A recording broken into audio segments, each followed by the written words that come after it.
Hey guys, welcome to Sony Simplified. My name is Yuji, Hey, I'm Ross. and in this video we're going to be talking to you about sports and action photography. Before we get into it though, remember to hit like and subscribe so you get notified of all of our future videos. Hey Ross, I know that we've talked a bit about your outdoors, and things that you do out there. I know you're very active. Have you had a situation where you were actually in a case where you needed to do some action photography? Yeah, I love wake surfing. I love mountain biking. I love all that sort of stuff. And a lot of times when I'm out and I'm trying to capture that special moment, the only thing I got with me is my mobile phone. And I just can't get those shots that I want. And, I love the fact that we're doing this video today, Yuji, because I think there's a lot of people out there that probably have that same experience. They're like, in their mind, they see this composition. They go, oh my God, this is going to be great. Then they take a photo with their mobile phone and they go, obviously with with a full frame camera like the one we're going to be talking about today, or at least the photos we're going to be talking about today and some of the video. I mean, it's just so much better. Yeah, it's a really great point. Yeah, because when we shoot with phones, like it doesn't really give us the right control, right? Like we don't get to control things to take the kind of action photography we're looking for. So today we're going to be doing some basic conversations. Going to be talking 3 key points, and the points are shutter speed, autofocus, and burst mode. So let's get right into it. The first one is shutter speed. And if you're not really familiar with what the shutter is on a camera, it's just think of it as like your eyelids, right? And when you blink and you shut out all the lights from your eyes. That's kind of like shutter speed. And kind of, if you think about it as how quickly you can blink, would be similar to what your shutter speed is like. So the faster the shutter speed, the better you'll be able to freeze motion and time and freeze your subject to get a nice clear picture. So in the example right here, we've got some waterfall pictures. And shutter speed is usually rated in seconds or fractions of a second. And in this case, we're looking at fractions of a second. So 1 over 1,250th of a second is a lot faster than, say, 1 over 4, right? A quarter of a second. So the quarter of a second on the right side, you'll see that the water is like more milky looking, right? It has that blur. In photography, in this case, that might be what the photographer wants. But when we're trying to freeze the action, like on the far left of this, you'll notice that the water seems more frozen. We're going to need a faster shutter speed for that. Hey Ross, you've had some moments, right, when you're doing action photography and you actually wanted to get faster shutter speed. You got an example of that. Would you mind talking about that? Yeah, absolutely. So, look, this is me surfing. This is what I like to do during the summer, mountain bike as well. But this is kind of my summer sport. And this photo that you're looking at here looks pretty good. Like that's the color's good. Like the subject is captured well. But what you don't realize when you take a photo with a mobile phone, that sensor is so small that when you zoom in on that photo, you'll know real quickly why you want a full frame camera and why these things that we're talking about today actually matter. You can see there, the detail's just not there. I mean, sure, again, there's great light, but the background isn't defocused properly. And even the water wasn't even that sharp. Then you take a look at a photo like the one that's going to come up here in a second. This was done with a full frame camera. Not only is the background completely defocused, putting much more focus on the person in the foreground, but look at the water droplets. They're frozen in air. And that comes back to shutter speed. That comes back on how much light you let into the camera. So those things are really important. And you can see the difference between what a mobile phone can do and what a full frame camera can do. Yeah, that's some great points. I'm going to show you how to do that. So right here, I've got my Sony camera, it's Sony Alpha Mark 7. Alpha 7 Mark 4. And I've got a 70 to 200 G Master Mark 2 lens. This is what I like to use to shoot, action photography. But what I'm going to show you here is on the dial right here. You'll notice that I have it on the S right now, right? That little S. So that's the mode that we want. This is called shutter priority mode. And right below my shutter button, there's a little dial right here in the front. I turn this dial to actually adjust my shutter speed. So if you look on the video right here on the bottom left, right, you'll see the orange numbers. Those are that's the shutter speed. And as we turn the dial, you'll be able to make your shutter speed even faster. So my recommendation, is a personal recommendation, I usually start at about 1/1000th of a second. And when you have it at that point, and usually for most action photography, I think 1/1000th of a second is pretty good. So I'll take a practice shot just to make sure that my subject comes in clear. If so, then I'll leave it at that. If not, then I will go ahead and increase my shutter speed so that I can get the right amount of clarity. So there's one trade-off. If we can go back to that picture with the waterfalls, you'll notice that on the left there, the faster shutter speed waterfall is slightly more dimmer than the one on the right. When you actually have a faster shutter speed, you're letting in less light, which means that your pictures can come out darker. Now, there is one thing that the Sony cameras have to balance that out, and it's called ISO. ISO is basically your light sensitivity. So when we increase the sensitivity, you'll still be able to get light to compensate for the lack of light. But there's one caveat. The higher the ISO, the more noise you may introduce into the photo. There are some third-party programs out there that allows professionals or anybody to actually reduce the noise or even eliminate the noise altogether. But in the end, it's better to get a nice clear picture with a fast shutter speed as opposed to a picture you can't see at all. So that's definitely one major key point to action photography. I'm going to pause real quick and I'm going to go turn to Ross. Hey, Ross, do we have anything in chat? We don't have anything in there quite yet, gang. I would just remind you, if you have questions about any of the things we're talking about today, please put those in the chat. And if you have ideas of videos you'd like to see, put those in there as well. In fact, the fact that you just mentioned that, we have Kenneth Jones just said, hey, awesome comparison pictures. So we're getting some thumbs up from the fans out there. So I appreciate that. Thanks, All right. Kenneth. Awesome. So I'm going to go ahead and move on to my second point, and that's autofocus. Focusing in general is basically the ability for a camera to adjust the lens to get the subject in focus.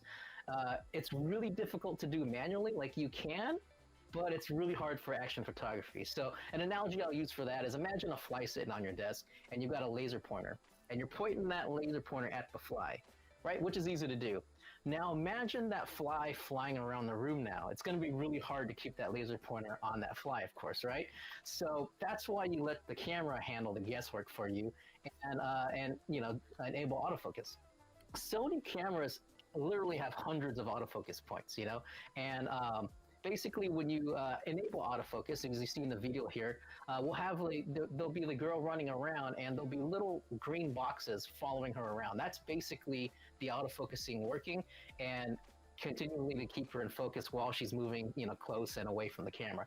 So that's really a key point. And I'm going to show you how to go to autofocus and how to enable that. So on my camera right here, there is a little FN button, right? Really small button, but when you press that, you'll get what you see on the screen right now, which is allows you to go to the focus mode. So you go to the focus mode and you go down to continuous autofocus, and that's all to it. Now to actually use autofocusing, you've got to half press your shutter button, right? The button used to take a picture, you press it down just halfway, and that'll turn on your continuous autofocus, and that's when you'll start to see those little green squares pop up when you have a moving subject. So that's all to autofocus. It's pretty simple, but it's definitely a big necessity, especially for your sports and action photography.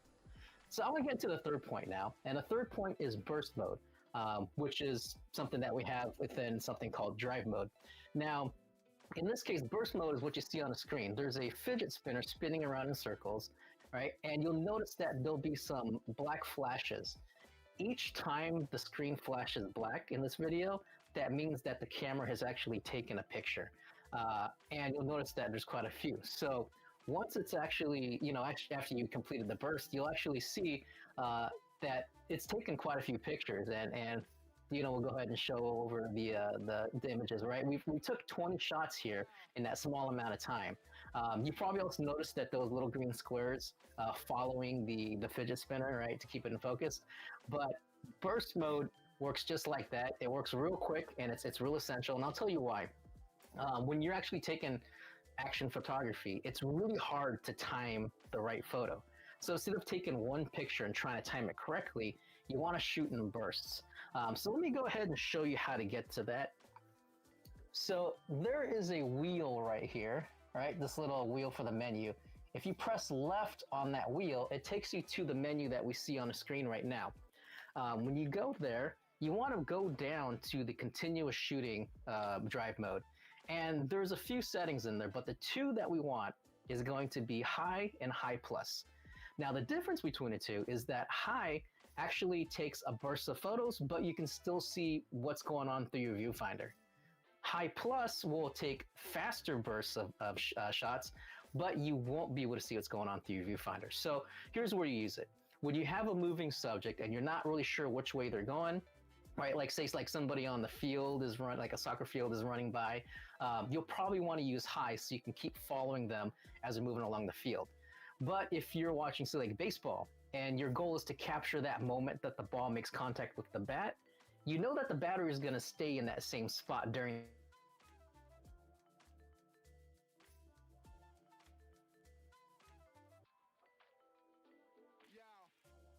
Well, looks like Yuji might have dropped off there. So I'll just continue with what he's got here. So, shooting in high or high plus, when you're shooting in high, see if there's what we really got updated in our chats out there. Oh, there we go.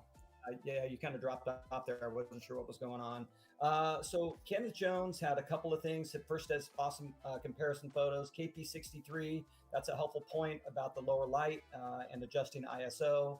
Kenneth Jones also said, sports photography equals capturing great images with your kids who are running around, or your pet, which is maybe both of those are great things to take photos of. So I think Kenneth has added some great points there. So thanks for your engagement. I appreciate it. Yeah, awesome. Appreciate it.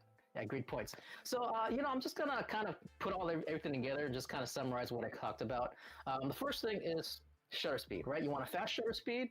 And again, I recommend starting at 1/1000th of a second and just from there. The second thing is continuous autofocus, which you enable again through a half press of your shutter button, right, to get those little green squares to pop up. And of course, third, burst mode in continuous high or high plus. So those three things, you keep those in mind, you have the right settings, and you'll always be able to get that action photo that you're actually looking for. So, hey, Ross, I know you might have a few tips that you wanted to share with us to go take this a little further. Yeah, first off, I just want to mention our one-on-one consultation. You can see this here on the screen. If you want to take a snapshot of this, certainly go ahead and do so. This will take you directly to experts at Sony. So if you want to dive deeper into the, menu features of that camera, or maybe it's a home theater related question, Sony experts can help you through the one-on-one consultation process. So I wanted to kind of hit you guys with that. And then finally, just a couple of, quick tips, if you will. When you're taking photos and you're trying to capture that magic moment and you just don't feel like you're getting it, like maybe it's a waterfall scene, or maybe you're now doing nature photography. Sometimes you got to get closer to the subject. Maybe the lens combo you have with your camera just isn't going to get you there. You got to get closer. So, when you're looking at that composition, slow it down and think about where you're, positioned at, move closer if you need to. Secondly, know the game. So if you're out shooting, especially if it's like sports, you know what to anticipate. So if that ball's in the air and that wide receiver's about ready to catch it, you know when to take that perfect shot. Burst mode obviously can help you with that as well. But knowing what to anticipate really does help with the comp, with the comp that you're trying to get. And then finally, just practice. The practice is key. Like any perishable skill, you got to practice it. Any musician will tell you if they stop playing that musical instrument for a few months, they're rusty when they come back to it, right? So if you're taking photos on the regular, or maybe you're a professional and you're taking photos a lot, you'll realize when you're in the zone, that practice absolutely pays off. Yeah, awesome. Those are great points, and I can relate to that because when I started out, I was taking a lot of pictures and most of them didn't come out, and believe it or not, with a lot of professionals, they'll go out and take hundreds, thousands of pictures a day, and may take a whole month even to just get one picture they're happy with. So yeah, great point. Yeah. You got to practice. Well, look, gang, we appreciate the time today. Great job, Yuji. Thank you so much. And if you guys wouldn't mind just liking and subscribing, go ahead and hit that notification bell. That way, when we do drop new videos, you'll be the first to know about it. And we're going to monitor the chat here for the next, maybe 15, 20 minutes. So if there's something that you thought about after this video ends, you go, I wish I would ask that question. We'll certainly be able to respond here. But yeah, appreciate it. Thanks so much. Yeah. Hey, thanks, guys. Thanks for tuning in. Appreciate it.